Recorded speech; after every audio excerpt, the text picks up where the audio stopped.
All right. G'day. Welcome back to Collectivitis. I'm Pietro. This is Max. This is the podcast where we dissect the disease that is collectivism. How you doing, Max? I'm great, Pietro. How you been? I'm good. We've got some real live dissecting to do today. We've got a former collectivist as our guest, and we're going to dissect the rotten corpse of his former collectivist self, and then also ask lots of questions to the newly arisen Phoenix person that is his current self. So, without further ado, I'll invite our guest on, who is an independent candidate for Bendigo West and a good libertarian, but I'll let him tell you more about that. Welcome on, Matt Bansemer. How you doing, Matt? I'm well, thank you, Pietro. Hello, Pietro. Hello, Max. Hey, Matt. How are you? Yeah, good, thank you. So you're a former Greenie. I'm gonna bring this up many times probably throughout this interview. You have to pay your dues for your former crimes. That's true. Yes, former Greenie. I've spent most of my adult life pursuing environmental justice, I'd say, certainly with my career and also with my sort of personal choices. So, yeah, that's sort of led me to where I am now. Still very much a conservationist, and want to integrate sustainability with human flourishing. So were you ever like formally a part of the Greens party or just a voter? I can't recall. I may have paid a membership once. I did attend a party meeting in Fitzroy, and one was enough. It was just too much democracy for me, really. Just couldn't make too much democracy.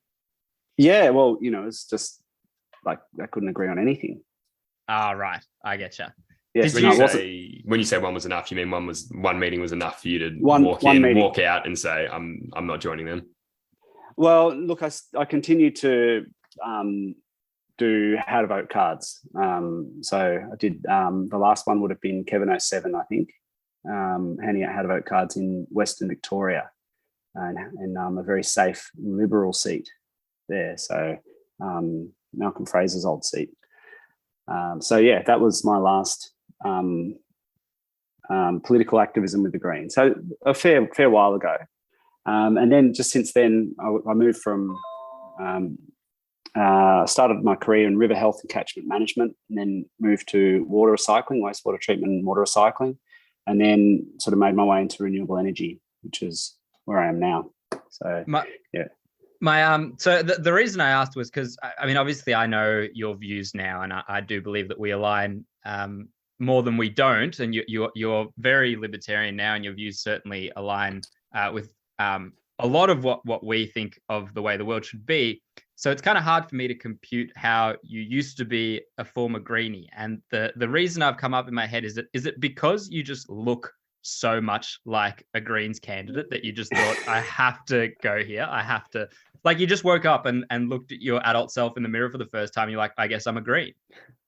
No, I think it was a combination of things. I think like I grew up in the forest when I was young, and I was very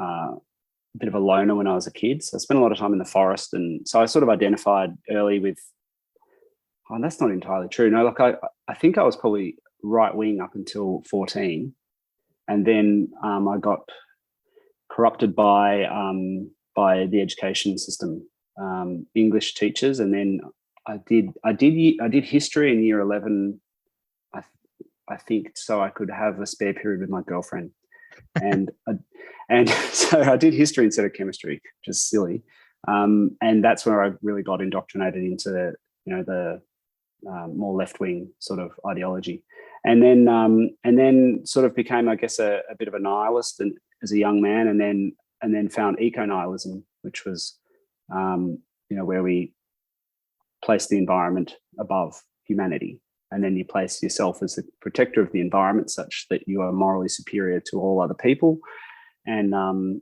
it's a very easy way of feeling morally superior without doing anything. It's a zero effort way to and I see this in a lot of activists. So I recognize it in them, and I was like that for a long time. But look, I did try and put my money where my mouth was, so to speak, with my career choices and with my personal choices. And I think through that process was able to kind of see that a lot of people who claim to be altruistic environmentalists were not really, their beliefs and their actions were quite different. There was an inconsistency there. So I felt quite alone in the environmental movement for many years. And I felt like I was doing the work and other people were doing all the talking. So we normally ask our guests like tell a story of how they became a libertarian. I think with you, that would be really interesting to hear like your moment of reckoning where it was you sort of dropped off from the Greens. What was it exactly? I don't know, did something come up? Was it a certain topic or a policy? Was it just your evolution? I think it's a post hoc realization, actually. The time that I can pinpoint most accurately was when I went to Mr. David Hawker, I think, was the Speaker of the House in the Howard government. And I was making biodiesel at the time at home, and the fuel tax simplification bill was before Parliament, and it would outlaw my hobby of making fuel. So I went to lobby my local member, David Hawker, and I thought I was there as an environmentalist, advocating for the right to make, sustainable fuel. But what I was really there for was there challenging the right to private production without being taxed, and without my activity being prohibited. So I didn't realise that at the time. I realised that many years later, but that was my first act as a libertarian. But I probably realised probably in the last 5 years, working in renewables and seeing the blinkers that seem to be on the industry, that the industry doesn't seem to acknowledge that it doesn't matter how cheap the cost of generation is if the value of the energy at that point in time is zero. And that's the situation we're in at the moment with solar. Solar electricity at solar noon on a mild day in Australia, the price goes to zero. And then as soon as the price drops off, as soon as the solar resource or the wind drops off, the price goes very high.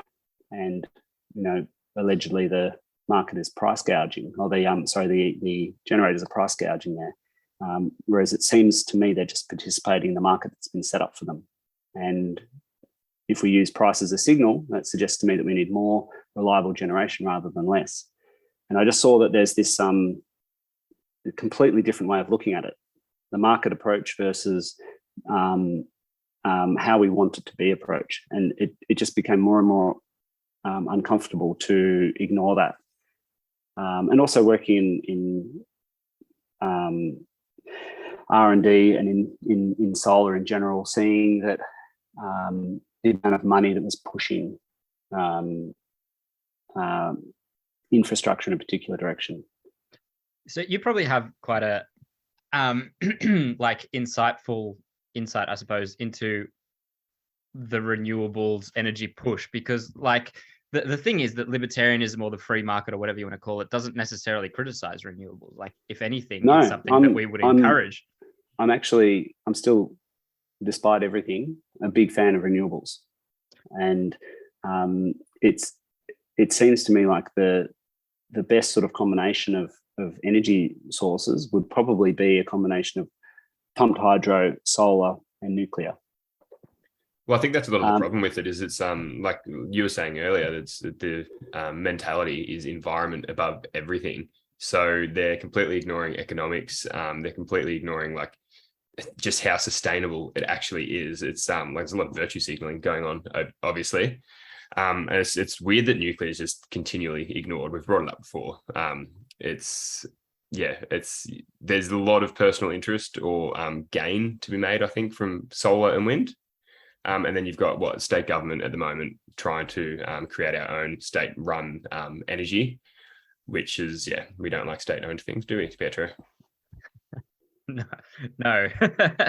My question though was, given that you're so like integrally integrated into the knowing about how renewables work and how they could actually potentially in the future power everything or most things, or have a more sustainable have us all have a more sustainable energy system. How far off do you think renewables are in terms of the technology from what they are portrayed as by, for example, the Greens or anywhere on the left, really?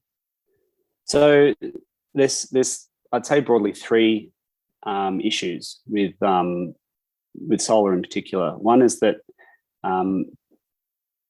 the measure that's used is this thing called levelized cost of energy, which is how much it costs to generate energy using solar, and that doesn't take into account the quite a few things. And probably most importantly at the moment is that the polysilicon that's being sold in solar panels in Australia come from regions in China that practice forced labor. So there's an ethical issue there, and there's also like they're externalizing the cost of labor to some extent.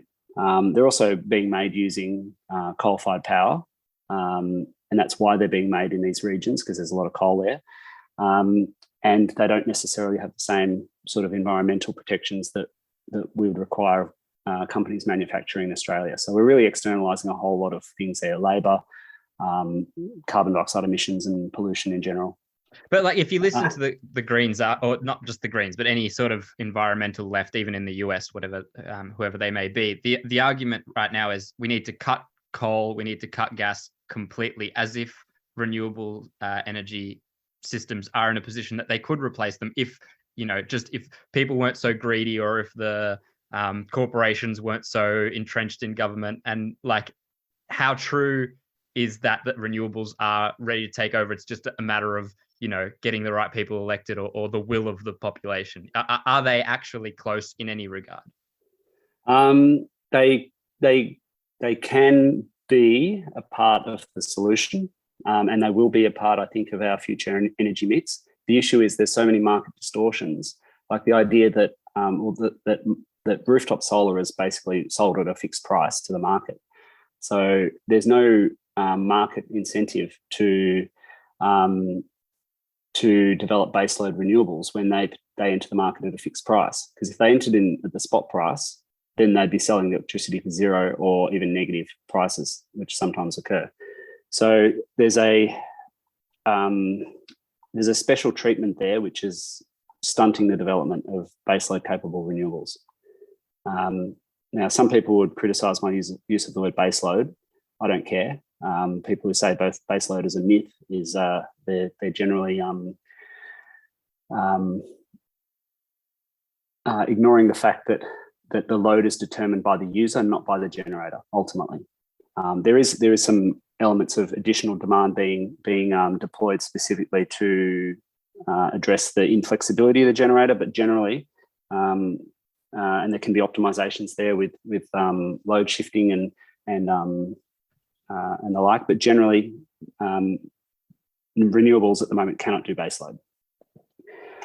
The other issue with solar, which is a really big issue, is that the end of life recycling is not resolved at this point. In order for solar to be to not be an environmental and economic catastrophe, the cost to recycle the solar panels needs to be less than the cost of manufacturing solar panels from raw materials. Otherwise, we're going to have a huge waste problem in the future. And given that solar panels they're warranted for 25 years, rooftop solar tends to be swapped out at around 10 years.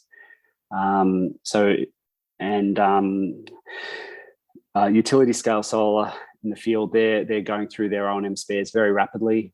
We don't know how long those sites are going to last, particularly where there's hostile environments through wind, dust storms and the like. So when we're sort of hedging on something, we don't actually know whether it's a net benefit environmentally over coal even. If we're going to have a huge amount of material waste to deal with in the future. Now, with regards to the time of day that solar is available, which is solar noon is where it peaks, drives the cost to zero. Whereas in the evening, when solar's dropped off, demand's high, prices go high. The obvious thing to do there is to shift that load using batteries. So store the energy during the day, shift it to the evening, and discharge it into the evening peak. Now that makes obvious sense. However, we're not sure at this stage whether that's environmentally benign compared to burning coal, given that it has the same issues that solar has with regards to embodied energy and end-of-life disposal.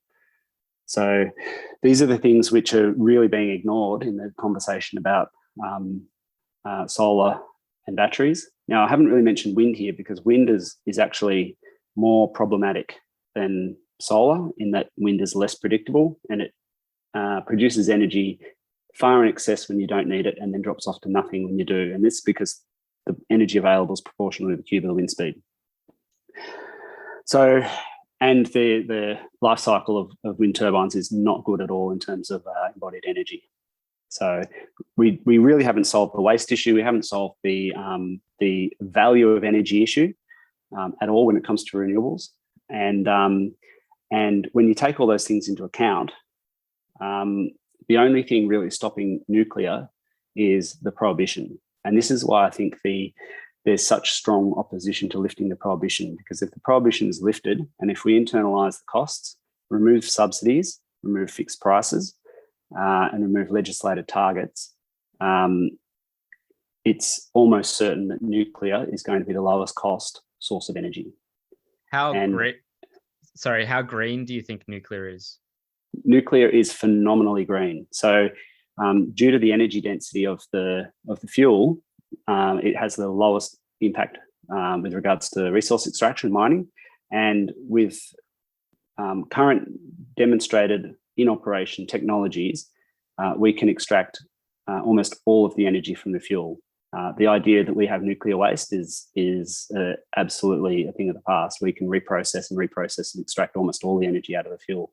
There's a great Australian scientist, Jo Lackaby, I think her name is, got some TED Talks up that really go through this in detail. So, and the process I believe is called, one of the processes is called mixed oxide fuel. So, where waste fuel is mixed with other elements, unrefined uranium, unenriched uranium, and that can be used as a fuel. And you can just keep using byproducts from the waste and using that in other elements of the fuel, remixing them, and you can keep processing it down to the point where you extract almost all the energy out of the waste. So we're at a point where what we thought was our potential energy from nuclear, from uranium, we've unlocked 1,000 times more potential from that fuel with demonstrated technologies that are in operation today. I think there's plenty of myths to be debunked with nuclear. Like as soon as you see anybody post about nuclear on Twitter, you get all the trolls coming in like, oh, it's unsafe, you're going to kill everybody. That's, I think, something to be really good to touch on is just how safe nuclear is nowadays compared to what it was 50 years ago. Well, how many nuclear reactors need to melt down to kill as many birds as a single wind turbine? How many? Do you know the answer to that? Yeah. Well, I think you could add all the reactor meltdowns together, and they're probably going to be on par with one wind turbine, certainly one wind farm. But that, that's obviously provocative in that, we don't measure human life in birds. But another example would be that the meltdown at Chernobyl was so catastrophic that they were not able to, at reactor 4, they were not able to operate reactors 1, 2, and 3 any more than 14 years after the meltdown. So in the year 2000, they shut down the remaining reactors at Chernobyl. And if you want a further sort of dig into the Chernobyl and why you definitely don't want to trust any sort of socialist communist in charge, Chernobyl's meltdown was entirely caused by cost cutting of the Soviet Union. and they knew the science behind how to make it as safe as possible. And in the end, it was down to some cost-cutting measure that caused the meltdown. Did they divert funds to a sports team? we were going to bring that up later. So hold that thought. Okay. Look, I think I may have not really got the crux of an earlier question, which was the how did I stop being a collectivist and become more of an individualist? And I think that there was certainly observations professionally about what was going on, but there was also a personal journey there, and that was going from viewing myself as a victim to taking personal responsibility. So it's almost a cliche, but my life got so much better as I took on personal responsibility. And it came at a time when I had crisis and catastrophe. And if I hadn't had that insight into how important personal responsibility was and not viewing yourself as a victim, if I didn't have that on board milliseconds before the crisis came and the catastrophe, it would have leveled me. And so coming through that, very, very much inclined anytime I had any sort of impulse to feel sorry for myself, to reject that and actually look at how I'd contributed to whatever it was that was happening in my life. So that's where I became, I guess, more inclined to identify as a libertarian. But I'd say I've always been very self-reliant as well. So, were you at any point, even before the moment or the moments where you saw personal responsibility as more important than feeling sorry for yourself, were there any moments where you witnessed hypocrisy of the left to the point that almost shook you out of it, or hypocrisy behind the environmentalist movement? I think I always felt just an outsider on the left anyway, because, there's the sort of the cliche, I guess, of certain predatory men sort of LARPing as environmentalists to get access to women, and I didn't really identify.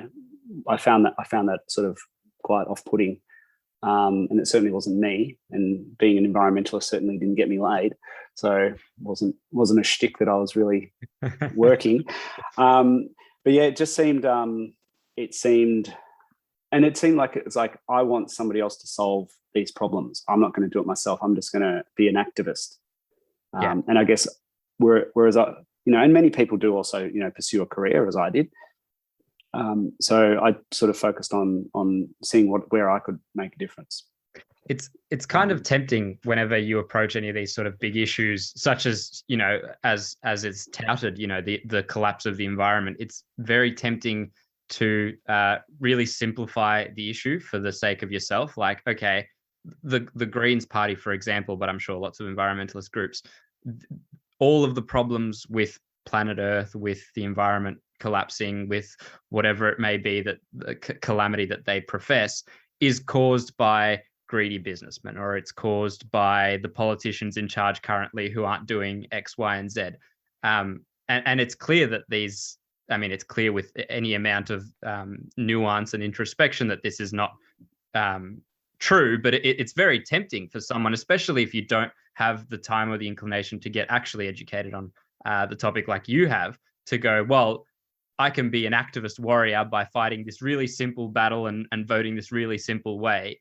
And that satisfies that internal, part of you that wants to feel good about saving the world. Is it?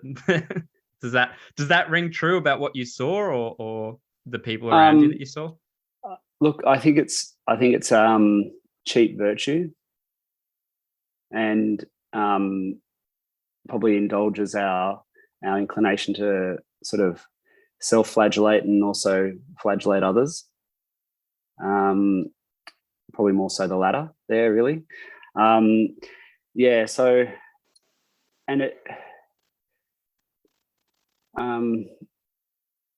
I think it does take advantage of having people get stuck in a state of helplessness, and then once people are in that state, they become, sort of lifelong activists. Sorry, go I guess the thing that I've found probably most sort of disheartening, probably through this year running as a candidate with the Lib Dems, was how many retirees who were quite wealthy were very, very active in the environmental movement, and really difficult to talk to. And that sort of saddened me, because I felt like they had really prospered because of cheap energy, and now they wanted to deny that for my children and their grandchildren, and based on an imbalance of attention to what's important. I think the environment's important, but the reason we care for the environment is because we're prosperous. So it's absolutely vital we maintain our prosperity. And I've got an example I'd like to go through here. Go for it. We know that many, well, at least several, probably many, maybe even all mass extinctions have been due to cosmic impacts. So there's no doubt that humans have driven extinctions of many species, but mass extinction events seem to be more cataclysmic than one species becoming super dominant. What we've recently demonstrated is our ability to intercept and alter the course of cosmic objects.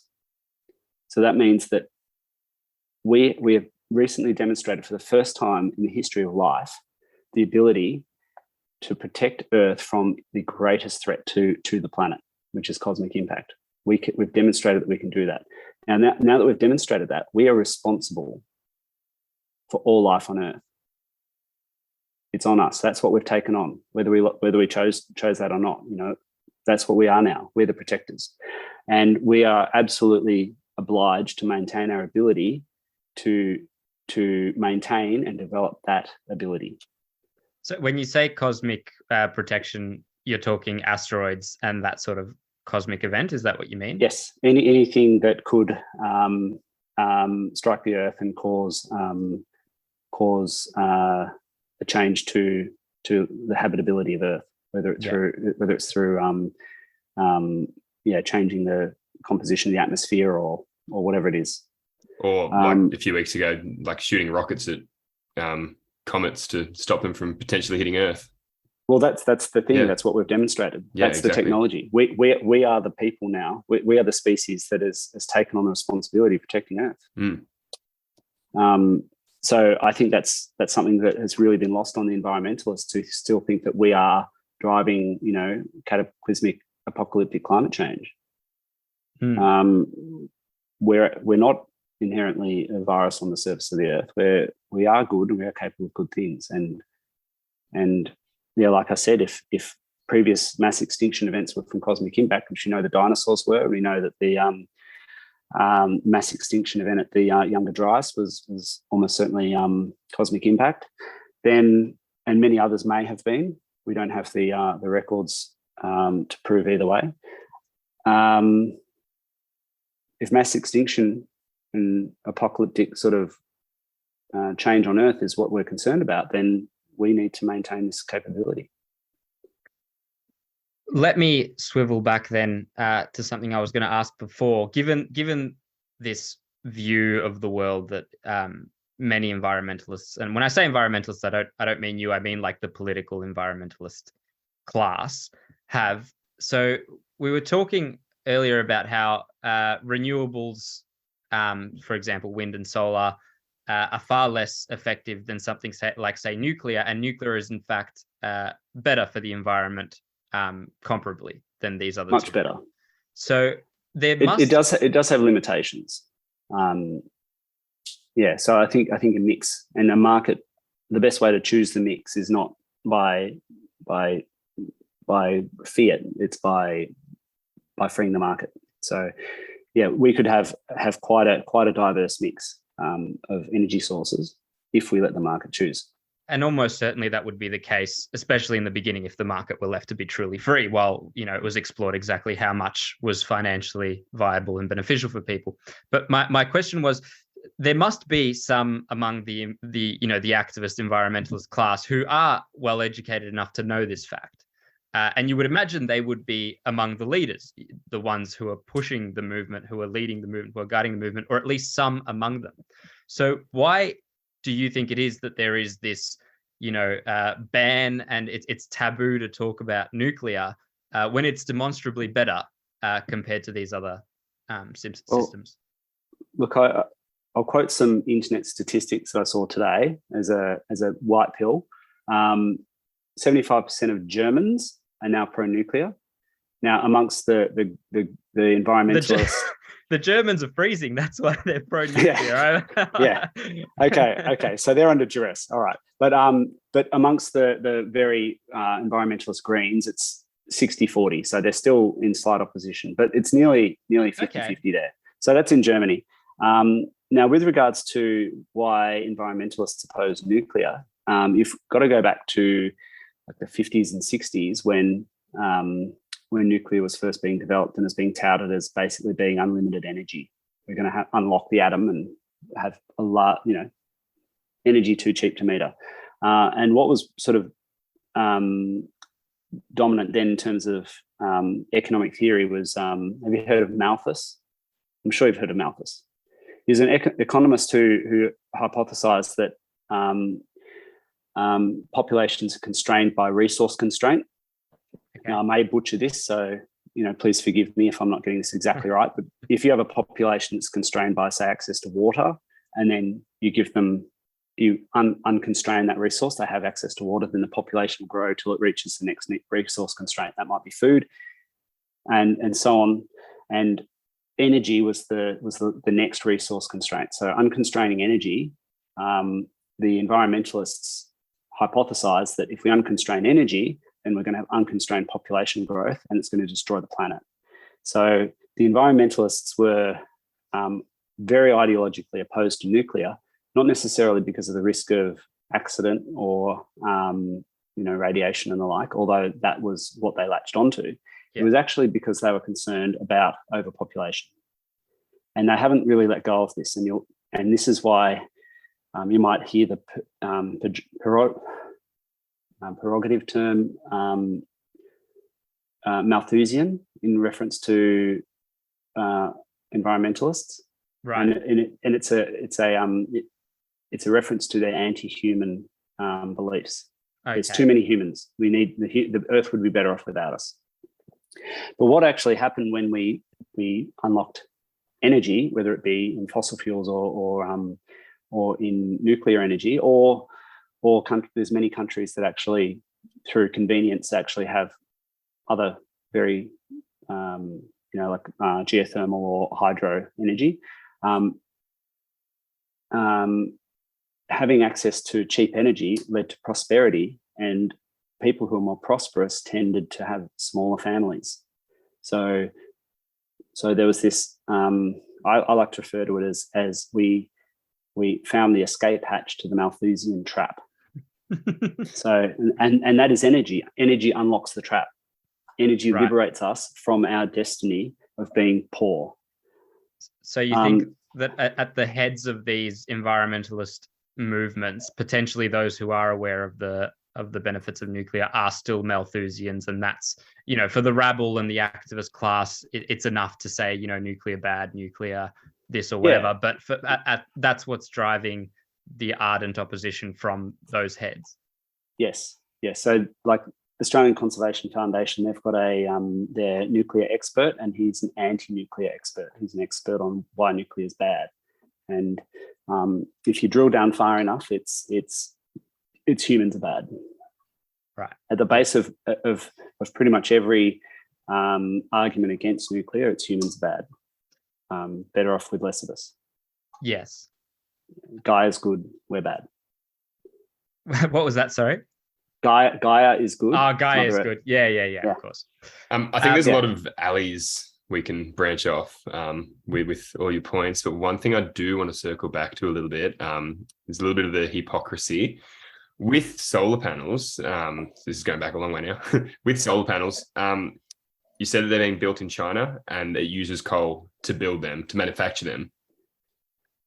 There's four main ingredients to polysilica, yep. which is the main ingredient in what are called poly modules, polysilicon modules, and that is high quality coking coal, high purity silica rock, quartzite rock,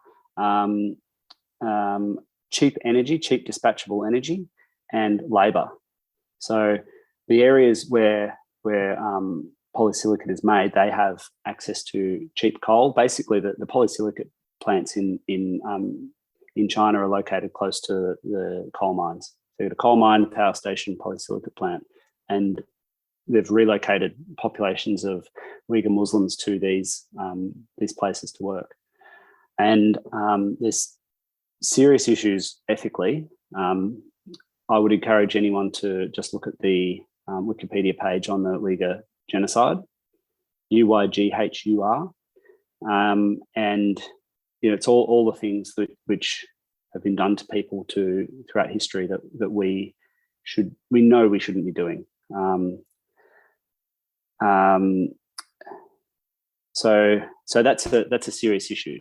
Now, America is currently using this as a reason it's part of their trade war with China. Now, I think they're absolutely within their right to do that. Whether they actually care about the ethics or not, I'm not sure. But what that means is that Australia is a market where we are the number one market, it seems, outside of the United States for these products. So working in the industry, this is a real crisis for me, because although the company that I work for does not participate in these supply chains, we supply a product which is sort of 1/3 of typical solar farm. So the other ingredients do contain these ethical issues. So I would dearly like the issue to be resolved. And yeah, I'm very conflicted about the industry as a result. So I became aware of this in sort of mid last year. There was some reports that came out, and the company that I work for, I think, is doing what they can, which is very little. But the industry in general, I'd say, I was at All Energy last week, the big renewable energy conference in Melbourne, and the conversation came up a lot in hushed tones, and yeah, it's like it's just everyone wants the problem to go away.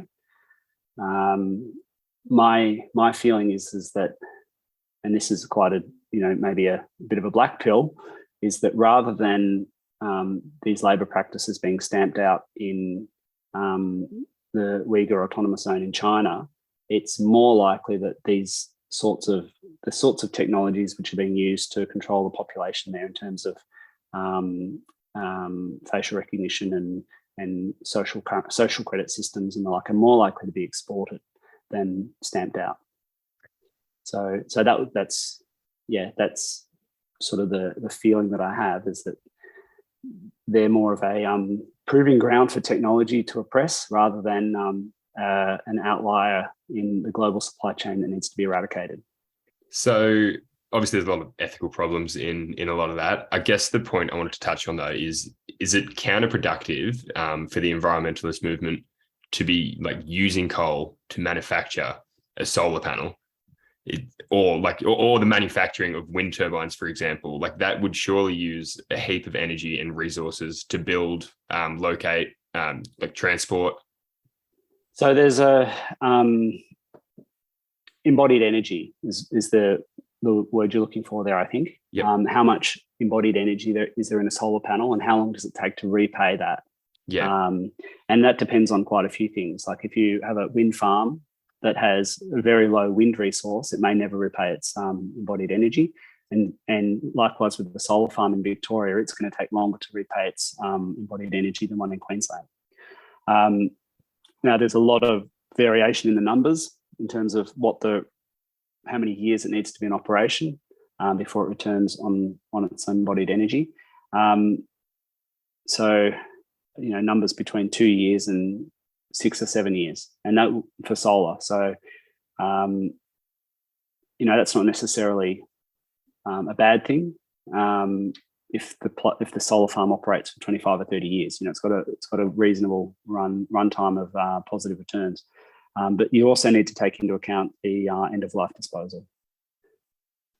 So yeah, there's and that's just the solar panels. There's also all the balancer system, the mounting systems, inverters, the cabling and the like. So there's quite a lot that goes in there. Transmission line upgrades, and then if you want the solar to be dispatchable, you've got to add a battery system. So all this stuff is currently externalized with regards to the LCOE. We just look at the cost of producing the solar farm, not necessarily the power lines or the batteries or the gas firming or any of that stuff. So in terms of embodied energy then, if a farm, solar or wind, is long-standing and well-maintained over a very long period of time, you guaranteed like the embodied energy will be in a positive. But I suppose that's another push for nuclear. Another is that nuclear is pretty consistent, isn't it? Once the plant's built and you've got plenty of uranium, it's pretty consistent output. Yes. So by far the lowest CO2e per megawatt hour is nuclear. In terms of the LCOE, which is the levelized cost of energy, it's very difficult to really put a figure on nuclear. Nuclear has so many regulatory hurdles to jump through, and a lot of headwinds that it's very difficult. And also, there's no standardization. Hypothetically, if we had a standard design that we could, repeatedly construct, that would drive the cost down. But at this stage, it looks as though solar plus storage, so solar plus batteries, is probably on par, or I would imagine, given the externalities in terms of labour and end-of-life recycling and the like, that it'd be very doubtful that solar plus storage would be cheaper than nuclear, and certainly would struggle. I can't see how solar plus storage would be better for the environment than nuclear, given the amount of mineral resources and the amount of waste generated. I think we can all confidently say that it's nuclear, yes, is by far a preferable option if you're being honest about the actual outcomes and whatnot. But I wanted to swivel the conversation in a complete different direction for a second. Okay. You mentioned before, as part of you were talking about how your previous run at the federal, you were part of the Lib Dems. Yes. And currently you are not part of the Lib Dems. You are running as an independent for Bendigo West. And I don't see any ideological problems with you as a libertarian. So I was curious to know what your reasoning was behind running as an independent as opposed to Lib Dems, but also any other of the freedom minor parties that align in many ways with us. Yeah, good question. Politically sensitive one too. So look, there's lots of little reasons. One of the things which is quite important to me is indoctrination of kids and some of the laws around affirming models of care rather than more neutral positions that I think that any psychologist, the last thing they should be doing is affirming anything, and mandating them is basically compelled speech there. And also, some of those things I wasn't able to campaign on in their federal election, and so I wanted to be able to campaign on them. And I'm a bit of a statist as well in some regards. So I'm actually proposing, believe it or not, I'm proposing a carbon tax. And I don't think the Liberal Democrats will allow me to campaign on a tax. Now, just before people hang up,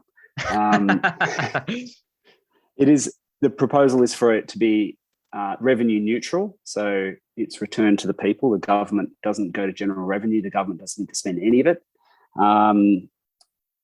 It'd be nice if all taxes were like that, though. It would be. And look, I'm going to get back into energy for a bit. If we were to remove all legislated targets, all subsidies, all price fixes from the energy sector, the cheapest form of energy in Victoria is going to be brown coal. So if we want to transition away from brown coal, we need a price signal. We need to internalise into our economics some sort of signal for pollution. And I'm quite comfortable to use carbon dioxide as a proxy for that that pollution. And by doing so, by having a price signal for pollution, that means that solar, wind, and nuclear now can compete with coal. Now, people might say coal's more expensive. Not in Victoria, it's not. Brown coal has no export market. It is cheap. It's nasty. It's there, and it'd be better if we didn't burn it. So we need to have a price signal. Would nuclear not compete with brown coal if it were allowed?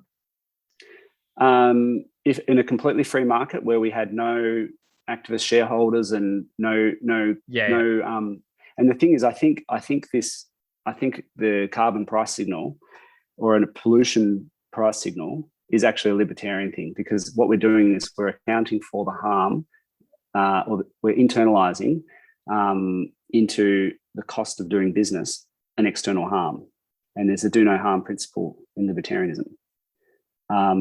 But the three-letter word TAX is a bit verboten, but it seems to be the mechanism best suited to do it. So, and that price signal would then basically open up other forms of energy to compete.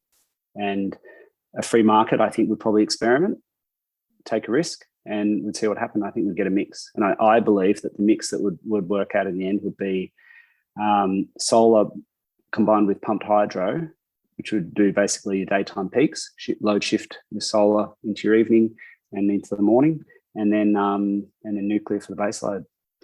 I don't necessarily disagree with you that it can be libertarian to do one, in one instant, a non-libertarian thing, because the thing with our views is that they don't actually work in a vacuum. You kind of need several things to be in a libertarian world for any of them to work. Like, for example, don't you think that if we had a totally free market, but also a schooling system that was free from indoctrination and environmental pushes for one thing or the other, don't you think that in the end a free market would itself, and a completely free society would itself gravitate away from something like brown coal, if it were as demonstrably true as you say it is, that it's bad for people compared to the alternatives? Possibly. I'm not sure how we would collectively agree on that, because it is a net benefit to society that we have cheap energy, but then certain communities, like in the Latrobe Valley, are breathing in the particulate sulfur-rich sort of pollution from the coal. And look, there's also been pushes throughout the last 50 years to vastly improve the air quality as a result of burning coal. But there is still issues there, and there's the carbon dioxide element. We are changing the composition of the atmosphere. Hypothetically, that can lead to changes in the climate. I totally agree with that. I do not subscribe to the catastrophist prophecies of anthropogenic climate change. So I think we should be, cautious about it, and certainly pay attention to it and the like. But until we've got some models which can explain the present and the past, we shouldn't be relying on them to predict the future. And again, without knowing any of the specifics in any amount of detail, but I would imagine that for something like brown coal to be so demonstrably, polluting and harmful to people, and to still be used so widespreadly, there would have to be powerful lobbyist groups in favor of it that use government to push it. Well, I think the lobbyists that endorse the use of coal are the consumers. Cheap energy has made us very prosperous, and there's been a tremendous benefit worldwide to us using fossil fuels. This is something that's just completely left out of the conversation. It's like there's these evil people burning coal, and no one's benefiting from it. It's like that is the most absurd mischaracterization of the situation.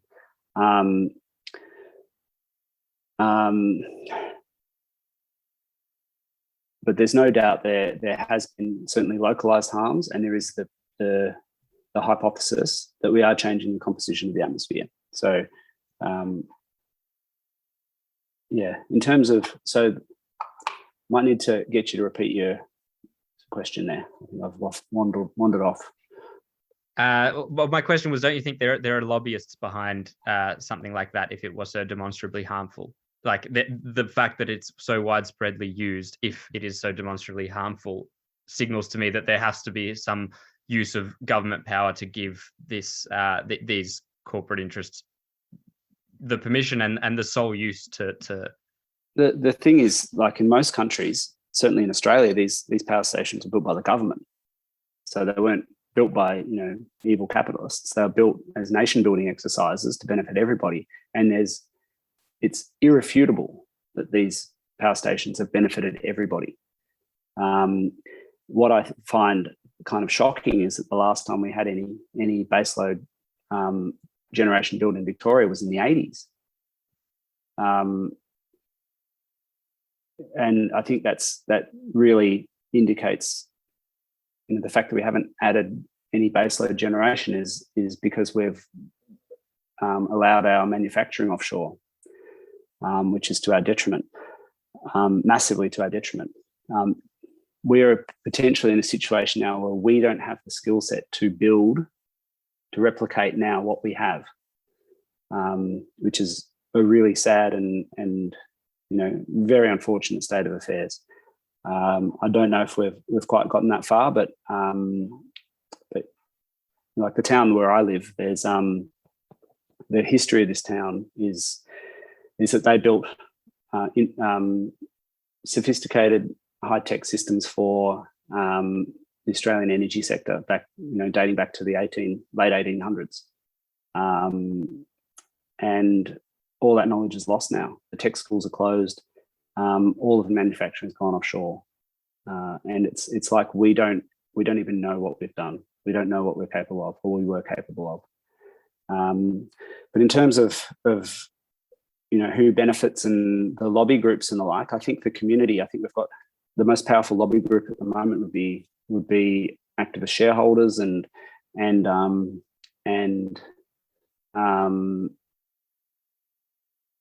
political movements. They're advocating for a transition to renewable energy, at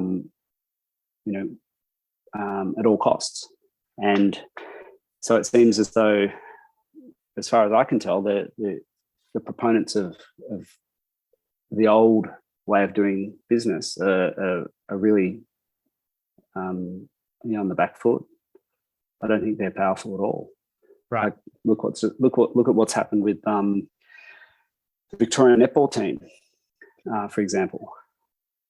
Yeah, well, that I was just about to swivel there. I was about to say, well, okay, we've confirmed that you're a statist, and are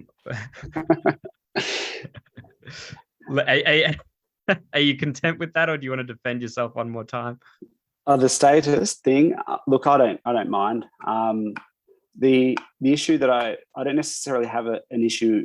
The issue that I have with the existence of the state isn't necessarily that some degree of state activity is bad.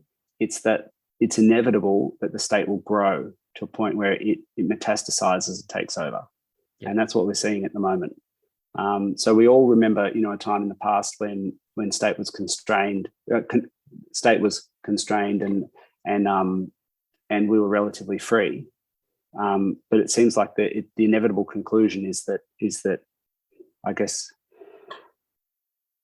it grows like a cancer.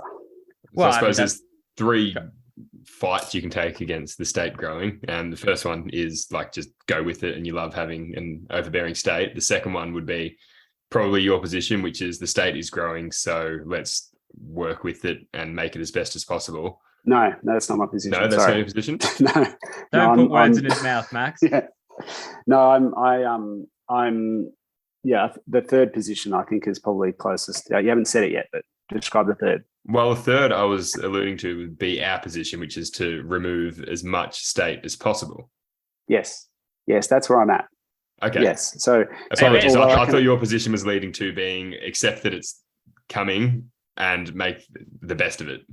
No, Okay. It's not that. Unfortunately, I think that any sort of position that I've had previously that the state was a net good, although, you know, there's flaws, is well and truly gone after the last few years. The way the state's pursuing energy policy, the way it's pushing division within the community on race, and the way it's advocating for radical leftist ideology with regards to gender, it absolutely cannot be trusted with a damn thing, as far as I'm concerned. And it's trusted with monetary policy, which is destroying the value of currency. Yeah, look, we've talked about this. Yeah, modern, what is it, magic money tree? Yeah, modern monetary theory. It is utterly preposterous, and it can only end one way. It's like a car with no reverse and no brakes. Yeah, and they can't stop because no politician can go to an election saying, I'm going to spend less. I'm going to actually not spend at all. I'm actually going to cut spending. But that's my position. That's how I'm campaigning here. But they can't do it. And if you look at Dan Andrews, he's gone insane on spending. It's ludicrous. And I think it will be his undoing. I think people at the cost of living and just the suggestion that inflation is actually related to oversupply of currency, and it's not private businesses putting up their prices, which is what they're trying to tell us all, to blame, you know, small business, like they get blamed for everything. Or the war in Ukraine, or Putin's price hike, or whatever else, you know, anything that is superficial enough to confuse the masses. Well, it certainly works on anybody who watches the ABC. Yeah. All right. Well, actually, that's a good segue. Let's talk about the rampant spending under an election, and we touched on this before, and I do want to get to it before we finish, and we are almost at that hour mark. But I actually want more funding to the ABC. I knew you were a statist. No. Yeah. I want to open ABC up to a subscription model, and the people who want it can give it as much money as they want. I think that's fair. That's how society should be. The funding comes from the people who want to fund things, not forced upon everybody. Oh, the market. Yes. Do you reckon that's the market? Oh, we've just invented the market. What a wonderful idea. Yeah. I do want to quickly show a video because this is really topical today, and we've touched on it already. Gina Reinhardt, who is a mining magnate, offered to sponsor the Australian women's netball team for $15 million, the Diamonds, to rescue them from, apparently they were bankrupt or they didn't have the money to continue to exist because of some racist comments that her father made 38 years ago. They rejected this. They would have rather folded, which is comical enough as it is. But in steps at the last minute, Dan Andrews, under an election, and thought, what a wonderful way to throw $15 million into a virtue signal. And I'll just play this clip and get your thoughts quickly before we finish. Going to go to Victoria. Interesting announcement here on the election campaign. Remember all that money from Gina Reinhardt's company, $15 million that Netball Australia was losing? Well, now Visit Victoria, i.e. the government is sponsoring them to the tune of $15 million. Let's have a listen into the Premier. We've become a significant sponsor for the Australian Diamonds netball team. This is a coup for our state. This is all about supporting netball. And of course, our government has such a strong track record of doing that, whether it be this stadium, this precinct, for community as well as elite netball. That's enough of that. Does anyone want to have a go at it first, or shall I? I just, I've got a few hobbies that I could do with a bit of sponsorship on. Dan, if you're handing out money. Well, I didn't realize you loved netball so much. No, not netball. No, I don't care for netball. No, I want my hobby sponsored. No, but you don't you realize that this money that Dan is spending on netball, it's not even taxpayer funded. It's not even your taxes that go through it. This money doesn't exist yet. It's being created, and its value is coming through inflation out of every dollar, out of every person. I didn't realize that Australians and Victorians loved netball so much that we felt the need. Pietro, the government cannot run out of money. It cannot run out of money. Just keep printing more. Never a truer word has been said. Yeah, and I'm all set for inflation. I've got 3 wheelbarrows. You go buy your loaf of bread with your 3 wheelbarrows full of cash. It'll all be ones and zeros, I think. Yes. I actually think this is probably not the win that he thinks it is. His fan base will all love it, and think that he's the God King. But I have a feeling that a lot of people will be like, I think this will be the undoing. The Essendon thing didn't do it. Like, he's just keeps getting through things. But I just have a feeling this is going to be the thing where people go, this is absurd. This is clearly him being opportunistic. It's clearly him trying. He doesn't give a stuff about netball. So that's a huge call. I would love for that to be true and to have you on record here saying this will be the thing, because he has pushed through so many horrific moments of press and of just ridiculous things he's done, and they all it's Teflon Dan. Everything just bounces off him. You reckon this one sticks? And the reason is that so many things he's done have been things that have been deeply unpopular with a lot of people, whereas this is something that should be universally popular. And I think we are still have a healthy cynicism about politicians, but I think this is just going to people are just going to be like, no, this is not right. This is clear opportunism. And if they didn't win that game the other day, do you think he would have chipped in 15 million on losers? Was it a last second winning net as well that won it? It was just it was like the end of a movie. Yeah. If she sinks this, they get 15 million funding from the Victorian government. Yeah. I didn't know it yet, but yeah. So I'll tell you what though, those netballers, if they couldn't support Gina Rinehart's company sponsoring them because of comments her father made, they better not be happy with the state government sponsoring them after what they've done to us the last 2 years. If they have any morality, they will make a point about that. Just the way that Daniel Andrews segregated and victimised people living in commission flats. Exactly. Just on itself, that's worse than anything Hancock did, as far as I can tell. Well, look at sport as well. Grassroots sport and even national leagues were on their knees because of what the government did to the country or state by shutting everything down. Some of these leagues were this close to folding. They have set they've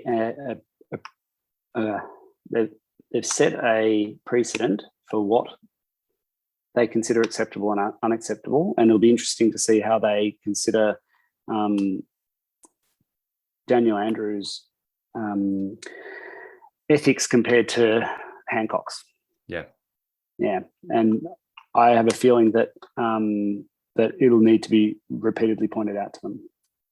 Yeah, exactly. And something I might have, sorry, Pietro, something I might have touched on previous episode. This is a perfect example of government fucking things up and then becoming the savior. And it's just a never ending cycle. Yeah. Yeah. And it's us that needs to keep reminding it. That's our task, is to be the constant reminders of that hypocrisy of all the shit fuckery that they do. I don't think we've sworn too much this episode, but I've just thrown one in there. That might have been the first couple in the last minute of the show. Well, we couldn't leave without it. We had better wrap it up there. We are past the hour mark. Any final remarks, Matt or Max, about anything you want to leave the viewers with? No, it's good to. I think we covered energy well. I am quite concerned about education. That's probably the other one. I'd really like to see a free market approach to the curriculum, and because we've had declining standards for many years, and it seems like we're just pouring more and more money into into the system and expecting a different result. I think that we're actually demoralising children. I think the curriculum is contributing to the mental health crisis in our youth, making young girls feel afraid of society with regards to their sexual vulnerability, and making young men, young boys feel as though they're irrevocably, inherently flawed and bad. I think that's a catastrophe. And yeah, I'd really like, as a minimum, an opt-out clause from these elements of the curriculum. But really, a decentralised curriculum, I think, is the way to go, knowing that there's going to be a transition there where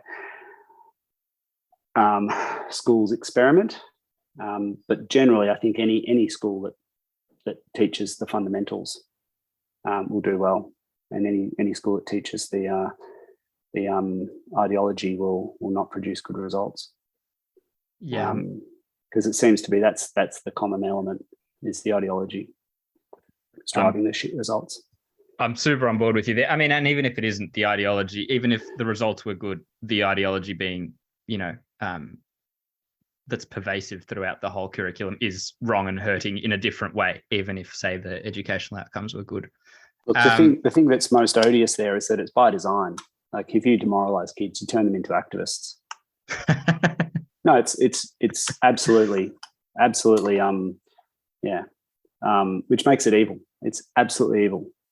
And I can do whatever what I do with my children is I pay attention to them. I'm very engaged with my kids, because I know that if I don't pay attention to my children, somebody else will, and children crave attention. So the best thing I can do for my kids is to pay attention to them. So that's what I do.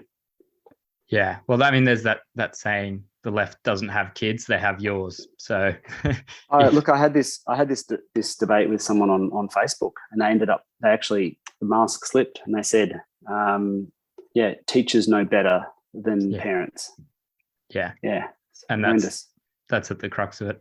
And look, even without all that nonsense, public education, government education, let's be real, it's government education. They have more problem with the smart kids than they do with the stupid kids. If you've got a grade 2 class, there's some kids in that class that could be doing year 7 maths. But they need them to stay in their level and do grade 2, while the teacher spends all the time, all the effort bringing the kids up to the grade 2 level. And absolutely, those kids need to be brought up. There's no doubt about it. They need the attention, but not at the expense of the smart kids. And what we're doing is we're absolutely hobbling our potential. It seems like the only option at the moment is homeschooling, which is I think what you've done there, Matt, is open the door to come back on in a month or two's time, and we can dissect the education system and the indoctrination. Unless you get elected and become our new chairman, in which case, never mind. You've got a new job. No, I'll come back on, even if I am elected to represent the seat of Bendigo West. I will come back on your podcast and just sort of sneer at you and dissect some more. Thank you so much, Matt. Thank you very much, Max. Thank you, Pietro. It's been an honour, and it's been a pleasure. And thanks so much for the insight. It is awesome to have someone who knows so much about the environmentalist movement, and has such an inside view into all of that that a lot of us don't have, just simply because we're not experts on it. What do I got to say? I got to say, follow us on Instagram, subscribe to us on YouTube, follow us on Spotify. I think I've done that. Max, have I missed anything? I don't think you've missed anything. Send us money. Yeah, send us money. Yes, send the money. And if you're interested, do look into Matt Bansemer, who's an independent candidate for Bendigo West. Thank you so much for listening. We'll catch you next time. Thank you, boys. Thanks, Matt. Good luck at the election. Thank you. Appreciate it.